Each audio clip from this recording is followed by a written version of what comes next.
चटपटी बिरयानी खाने वाला ससुराल।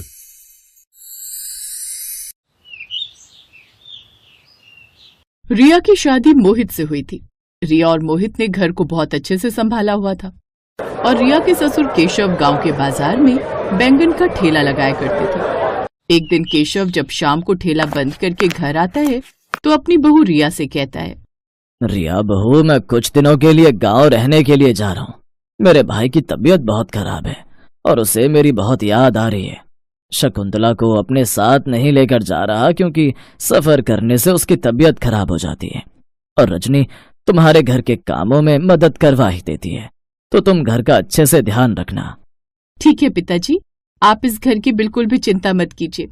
मैं सब लोगों का बहुत अच्छे से ध्यान रखूंगी, पर आप भी वहां पर अपने खाने पीने का ध्यान रखना और हाँ, अपनी दवाइयां ले जाना मत भूलना।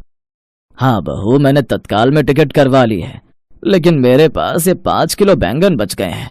अब समझ नहीं आ रहा कि इन बैंगन का क्या करूं।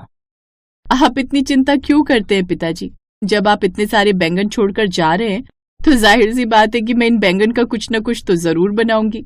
दोनों ससुर और बहू आपस में बात कर रहे थे कि तभी वहां पर शकुंतला आती है और कहती है, बहू, आलू बैंगन मत बनाना, मुझे वो अच्छा नहीं लगता। बाकी तू बैंगन से कुछ और बना सकती है तो वो बना ले। और बहू, मैं कल जा रहा हूँ, इसीलिए रात का खाना खाकर जाऊंगा। ठीक है पिताजी, मैं बैंगन का भरता बना लेती हूँ। नहीं नहीं बहू, बैंगन के भरते से मुझे गैस बन जाती है, इसीलिए बैंगन का भरता मत बना। इस तरह अब उसके सास ससुर ये बोलकर चले जाते हैं तो वहीं रिया को समझ में नहीं आता कि वो क्या बनाए, क्योंकि वो आलू बैंगन की सब्जी उसकी सास को नहीं खानी थी और बैंगन के भरते से ससुर को गैस बन जाती। अब रिया बैंगन की तरफ देखकर खुद से कहती है, अब मैं इन बैंगनों का क्या बनाऊं, समझ नहीं आ रहा। हाँ, यूट्यूब से देख लेती हूँ, क्या पता वहां कुछ नया मिल जाए। अब रिया यूट्यूब चेक करती है तो उसे बैंगन बिरयानी नजर आती है, जिसे देखकर उसने कहा, हाँ ये बढ़िया है, सब लोगों के लिए बैंगन की बिरयानी बना देती हूँ। वो थोड़ी चटपटी और स्पाइसी भी होगी और रात के समय में खाने में हल्की भी होगी। अब रिया तुरंत ही यूट्यूब ओपन करके बैंगन की बिरयानी बना देती है और सभी लोगों के लिए खाने को लगा देती है। पूरा परिवार साथ में बैठकर बैंगन बिरयानी खा रहा था। तभी रिया की ननद रजनी ने कहा, वाह भाभी, ये बिरयानी तो बहुत टेस्टी लग रही है, इसे खाकर तो मजा आ गया। इसमें बैंगन है, पता ही नहीं चल रहा। बहू, तू तो अब रोज मेरे लिए ये बिरयानी बना दिया कर, इससे पेट भी भरा रहेगा और स्वाद भी पूरा होगा, क्योंकि नॉर्मल चावल और बिरयानी खाकर वो स्वाद नहीं आता जो बैंगन की बिरयानी में है। इस तरह सब लोगों के मुंह से अपनी तारीफें सुनने के बाद रिया बहुत खुश हो जाती है। जहां सभी रिया की तारीफ कर रहे थे तभी बीच में उसका ससुर केशव कहता है, बहू, मेरी कल सुबह की 9 बजे की ट्रेन है, इसीलिए मैं खाना पैक करके ले जाऊंगा। अगर तुम मेरे लिए ये बैंगन की बिरयानी बना देती तो। पिताजी, वैसे तो बिरयानी खत्म हो चुकी है, पर कोई बात नहीं, आप चिंता मत कीजिए, मैं आपके लिए सुबह सुबह बैंगन की बिरयानी बना दूंगी। और अगर सभी को कल बिरयानी खानी है तो मैं सभी के लिए बैंगन की बिरयानी बना दूंगी, वरना सिर्फ आपके लिए बना दूंगी। अरे बहू, मुझे तो कोई एतराज नहीं, वैसे भी रोटियां पचाने में अब बूढ़े शरीर को दिक्कत होती है, इसलिए मैं तो सोच रही हूँ कि बैंगन की बिरयानी ही खा लिया करूँ। इससे पाचन भी अच्छे से हो जाएगा और स्वाद भी बना रहेगा। और भाभी, मैं आपके साथ रसोई में खड़ी हो जाऊंगी, आप मुझे सिखा देना कि बिरयानी बनाते कैसे हैं, ताकि कभी आप बिजी हो तो मैं भी बिरयानी बना सकूं। रजनी की इस बात को सुनकर रिया ने अपने मन में कहा, ननद जी, आपको मैं बिरयानी बनाना सिखा तो दूं, लेकिन अगर आपने बिरयानी बनानी सीख ली तो कल को मेरे लिए दिक्कत हो जाएगी, क्योंकि सब लोग आपको ही अपने सर पर चढ़ा कर रखेंगे। वैसे भी ये रेसिपी मैंने सर्च की है, इसलिए रेसिपी मैं किसी को नहीं दूंगी। क्या ननद जी, आपको परेशान होने की जरूरत नहीं है, मैं हूं ना, मैं सब संभाल लूंगी। वैसे भी बिरयानी तो बनानी है, इसलिए ज्यादा काम नहीं, मैं खुद ही सब संभाल लूंगी। आप बस अपनी पढ़ाई और बाकी चीजों पर ध्यान दो। I love you so much भाभी, आप सच में बहुत अच्छी हो। आप मेरा कितना ख्याल रखती हो, मेरे बारे में कितना सोचती हो। भगवान आप जैसी भाभी सभी को दे। रजनी की बात सुनकर रिया सिर्फ मुस्कुराती है, क्योंकि जानबूझकर रिया अपनी ननद को बैंगन की बिरयानी बनाने की रेसिपी नहीं देती। उसे ऐसा लग रहा था कि अगर उसने वो रेसिपी अपनी ननद को बता दी तो उसका प्यार और तारीफ सब कुछ उसकी ननद छीन कर ले जाएगी। खैर, अब अगले दिन रिया सुबह जल्दी सोकर उठती है और अपने ससुर के लिए बिरयानी बनाकर उसे पैक करके अपने ससुर को दे देती है। कुछ देर बाद उसका ससुर भी वहां से चला जाता है। देखते ही देखते सुबह से रात हो जाती है। अब रात के समय रिया आलू गोभी काट रही थी। तभी शकुंतला रसोई में आती है और अपनी बहू से कहती है, बहू क्या बना रही हो आज? माँ जी, आज रात को आलू गोभी की सब्जी बना रही हूँ। सोच रही हूँ कि आलू गोभी की सब्जी के साथ थोड़ी सी रोटी और चावल बना। बहू, चावल उबालने की जगह मेरे लिए थोड़ी सी बैंगन की बिरयानी बना दे। वैसे भी बैंगन जल्दी खराब हो जाते हैं। अब तुझे तो पता ही है कि तेरे ससुर जी बैंगन छोड़कर गए हैं, इसीलिए मैं तो कहती हूँ बैंगन खराब हो उससे पहले बैंगन बनाकर खत्म कर दे। हाँ माँ जी, क्यों नहीं। इस तरह रिया अपनी सास की बात सुनकर बैंगन की बिरयानी बनाने के साथ साथ आलू गोभी की सब्जी भी बनाकर रखती है। समय गुजरता है और गुजरते समय के साथ रिया के ससुराल वाले आए दिन बैंगन की बिरयानी खाया करते। लेकिन बैंगन की बिरयानी रोज रोज खाकर अब रिया काफी परेशान हो चुकी थी, जिसे देख रिया खुद से कहती है, अरे हद होती है भला, इतनी बैंगन की बिरयानी कोई कैसे खा सकता है। मैंने तो गलती कर दी अपने ससुराल वालों को बैंगन की बिरयानी खिलाकर, क्योंकि मेरा ससुराल अब कोई मामूली ससुराल नहीं बल्कि बैंगन की बिरयानी खाने वाला ससुराल बन चुका है। अरे मैं परेशान हो चुकी हूँ बैंगन की बिरयानी बना बनाकर और इन्हें खिला खिलाकर। एक काम करती हूँ, इन लोगों से एक बार बात करके देखती हूँ। अब बैंगन की बिरयानी खाने का मन नहीं करता और ना ही बनाने का। मैं तो कहती हूँ आज हमें कुछ नई चीज ट्राई करनी चाहिए। नहीं बहू, हमें तो बैंगन की बिरयानी ही पसंद है, हम तो बैंगन की बिरयानी ही खाएंगे। शकुंतला रिया की एक बात नहीं सुनती और बेचारी रिया इस तरह बैंगन की बिरयानी बनाकर अपने ससुराल वालों को खिलाया करती। ऐसे ही एक दिन रिया अपने पति से बिरयानी ना खाने की बात करती है, जिस पर मोहित कहता है, अरे रिया, तुम्हें भी तो बैंगन बिरयानी में कम समय लगता है, तो तुम्हें बैंगन बिरयानी बनाने में दिक्कत क्या है? हम लोगों को बैंगन की बिरयानी खाना अच्छा लगता है, इसीलिए हम तुमसे रोज बैंगन की बिरयानी बनवाते हैं। जहाँ मोहित ये सब बोल ही रहा होता है कि इतने में वहाँ रजनी और शकुंतला भी आ जाती हैं और उन दोनों की बातें सुन वो दोनों कहती हैं, हाँ भाभी, और मैंने तो आपको कहा ही था कि मुझे बैंगन की बिरयानी बनाना सिखा दो, लेकिन आपने मुझे सिखाया नहीं। वैसे सच कहूँ तो बैंगन की बिरयानी बनाने में प्रॉब्लम नहीं होनी चाहिए, क्योंकि ये बहुत ही आसान लगती है। और बहू, मेरी उम्र 55 साल की हो चुकी है, जिस कारण ना तो मुझसे रोटियां तोड़ी जाती हैं और ना ही बचाई जाती हैं। अरे इस बुढ़ापे में बैंगन की बिरयानी खाकर थोड़ा सा जो स्वाद मिल रहा है उसमें भी तू नखरे कर रही है। रिया उन सब की बातें सुनकर अब परेशान हो चुकी थी, क्योंकि ना तो वो बिरयानी खाना चाहती थी और ना ही बनाना चाहती थी।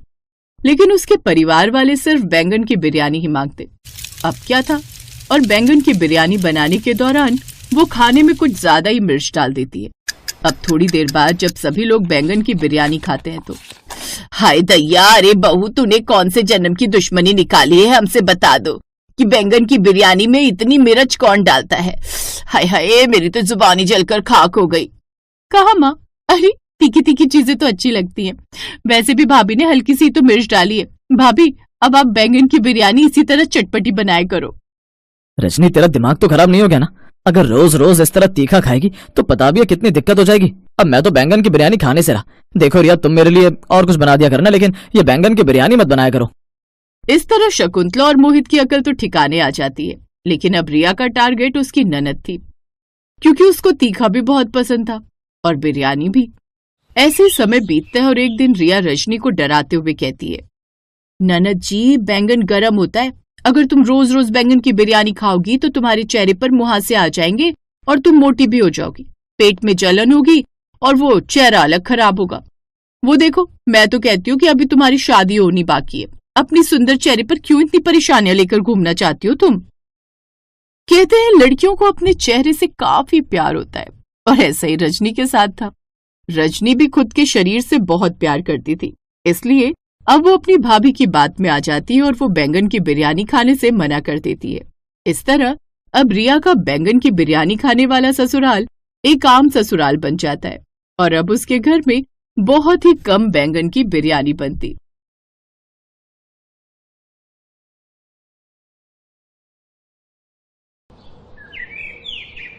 पकौड़े खाइए, गर्मा गर्म बैंगन के पकौड़े, एक बार खाओगे बार बार आओगे।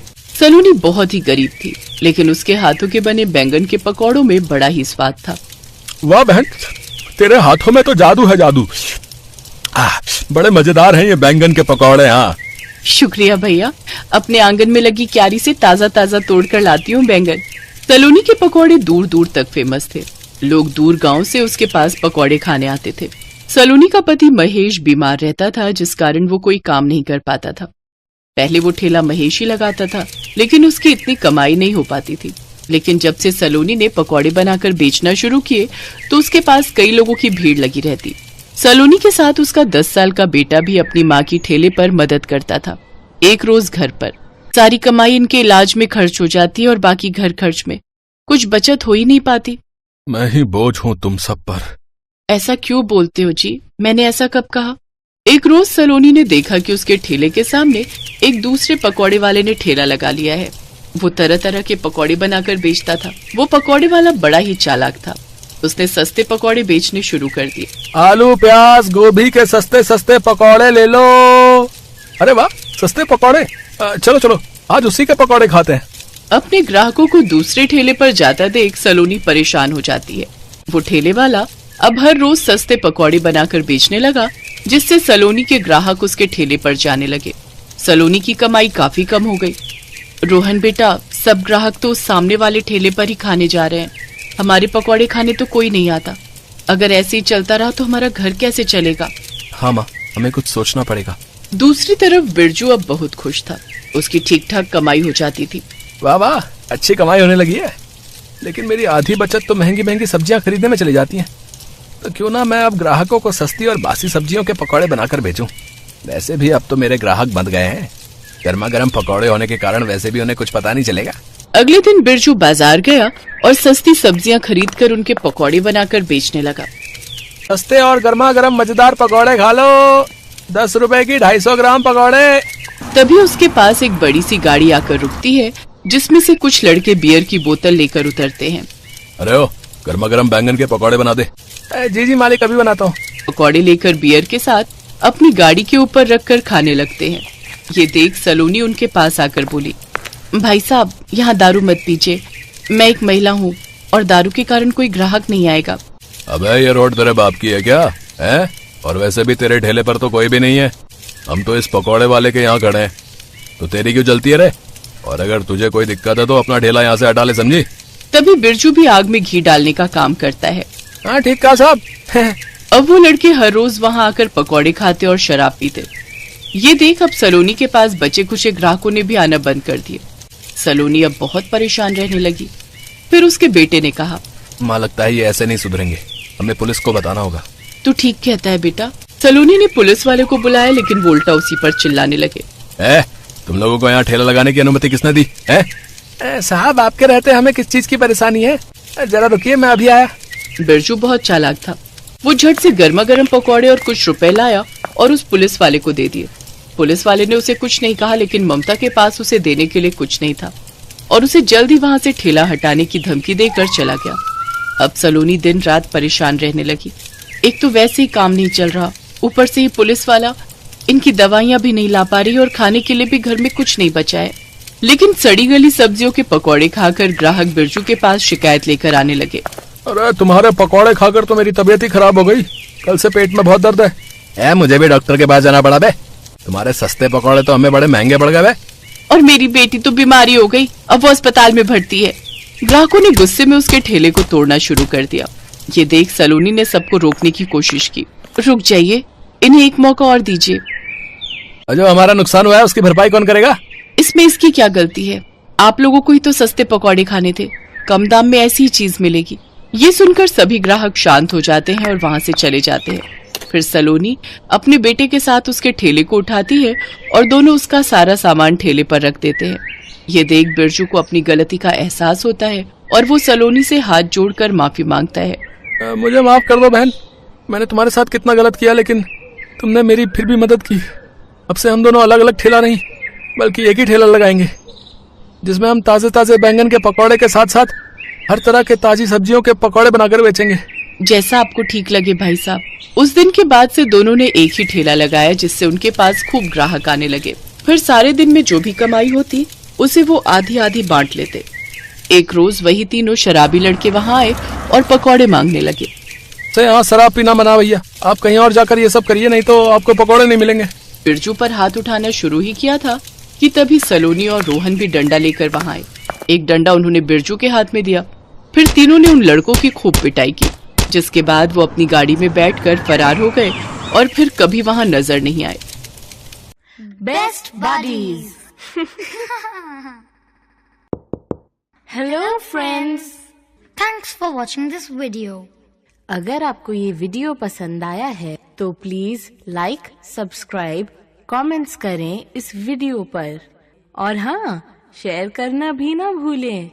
और भी मजेदार वीडियो देखने के लिए नीचे दिए गए बेल आइकॉन को दबाएं। देखते रहिए बेस्ट बडीज।